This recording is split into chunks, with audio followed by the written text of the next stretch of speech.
Prices of basic goods and services rose at a slower pace for the second month in March. The Philippine Statistics Authority reports an inflation rate of 7.6% last month, the slowest in half a year.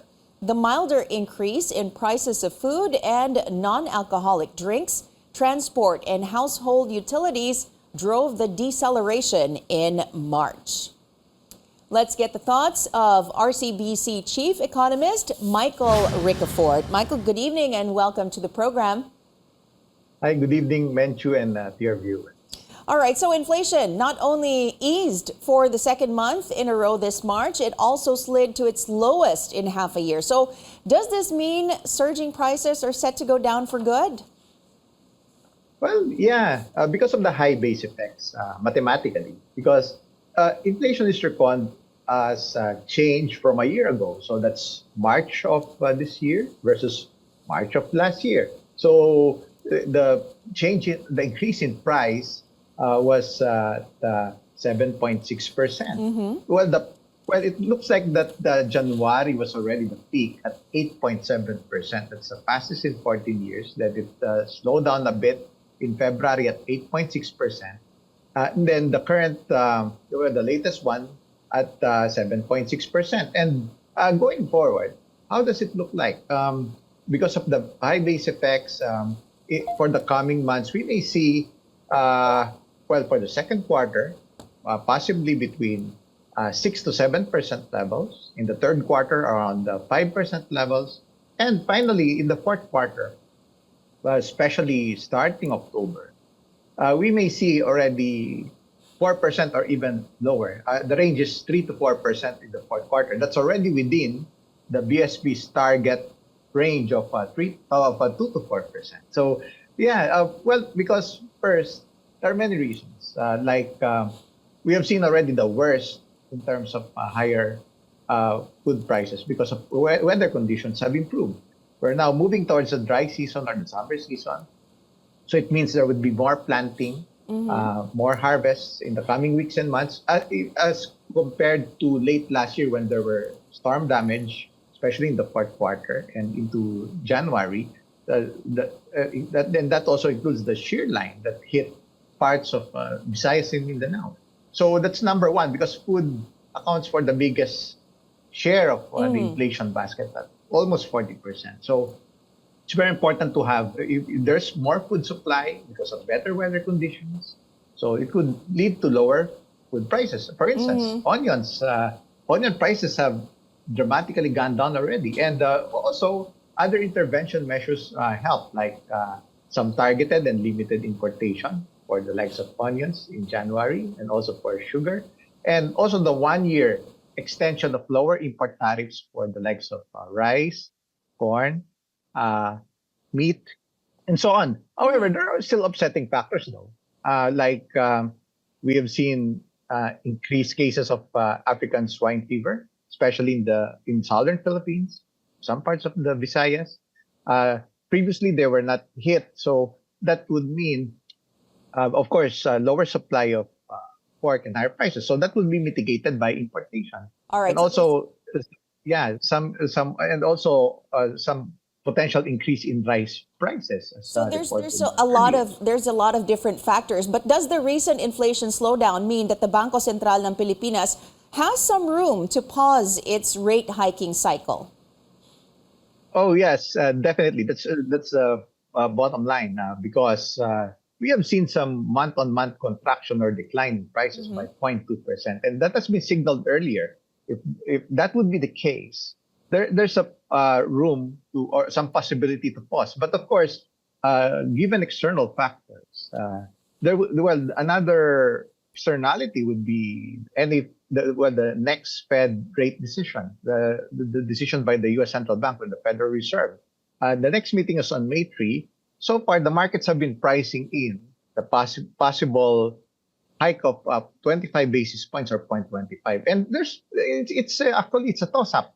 It's the odds are about close to 50% chance. So there's another close to 50% chance that there will be a pause also in the U.S. Right. Because inflation there is also easing. So yeah, well, hopefully we would already see the peak in policy rates as well, both in the US and here locally in the coming months. And since we have seen already the peak in the prices of oil, of Mm-hmm. other food items, and of course, we have seen already, well, at least the peso is already appreciating, the Mm-hmm. strongest in 9.5 months. So that would also translate to lower import prices and lower overall inflation. Speaking of oil, transport is among the key drivers of inflation's deceleration in March. Do you think this will hold the same moving forward, especially with the surprise production cuts of OPEC Plus?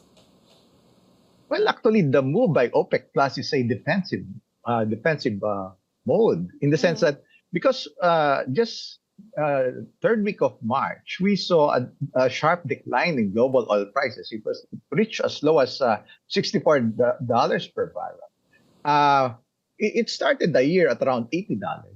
Mm-hmm. Well, it's like discouraging the speculators or the short sellers of oil, so to speak. That's why the reason for the latest move by OPEC Plus to cut production by more than 1 million barrels per day. Now, oil prices have corrected higher. Now it's hovering around $80 per Yes. barrel. That's the highest in 2 months or since January 27. So the implication of this, we have seen some rollbacks, at least for the past couple of weeks, averaging about more than a peso per week, at least for Mm-hmm. the past 2 weeks. Now, well, with the latest upward correction in global oil prices, well, it could mean taking back some of those rollbacks that we Mm-hmm. have seen. Since it's global oil prices are at 2 month highs right now. So that would be the extent of the rollbacks that would be taken away. Some increase again in local fuel pump prices, but nonetheless, these are still considered familiar territory. Global oil prices are Mm-hmm. still hovering or trading among the lowest levels since January of 2022, or in nearly 15 months. So it's still relatively low, considering that oil prices, when the Russia-Ukraine war started in on February 24, 2020, more than a year ago, it was $92, and it reached a peak or a high of $130 on March 7 of last year. So it's already 13 months since then, and therefore we're All coming right. from a very high base or high denominator. So, Actually, we have seen the worst also in the peak in local fuel pump prices, around 80 pesos to 90 pesos per so in liter. other Now it's words, down to 55 to 60 pesos per liter. you're still hopeful for the outlook for the rest of 2023, correct? Yes, All right. for now, so far it looks like as long as it has stabilized at this familiar level.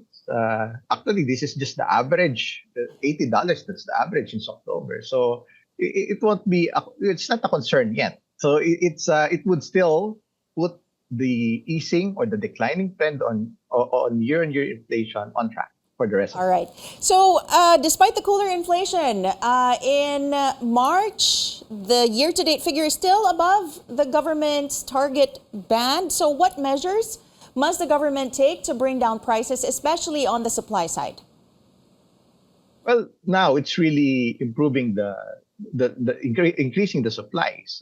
Well, now at least the weather's cooperating, agricultural products, and of course, the targeted and limited importation, especially if needed, not to coincide with the harvest season, because there will be, especially during the lean season for harvest and supply. So those are the intervention measures, the so-called non-monetary measures, and Mm-hmm. of course. Also, with others already in place, like the 1 year extension of the lower import tariffs for pork, especially now that there's ASF in more areas in the southern Philippines. So all the more that importation would be needed for pork and other meat products, enabled to increase local supply and reduce prices. Same goes with the other commodities like All right. rice, because of the recent reported increase in local rice prices. Same Mm-hmm. goes with the 1 year extension on lower tariffs on corn and also on other products like coal. And it's really, well, the structural approach to this is really further improving or boosting the productivity of the local agricultural sector by way of increased mechanization and higher yielding seeds or variety to increase the bottom line there is to increase the production per hectare and Right. cold storage facilities and other interventions like of course improving infrastructures like farm to market roads and other logistics and of course some intervention like some subsidies for the agricultural sector All such right. as for So, fertilizer and other subsidies to mitigate the increase in the other prices of all right. goods Thank and services in the Thank economy. you, as always, for your insights, RCBC Chief Economist Michael Ricafort.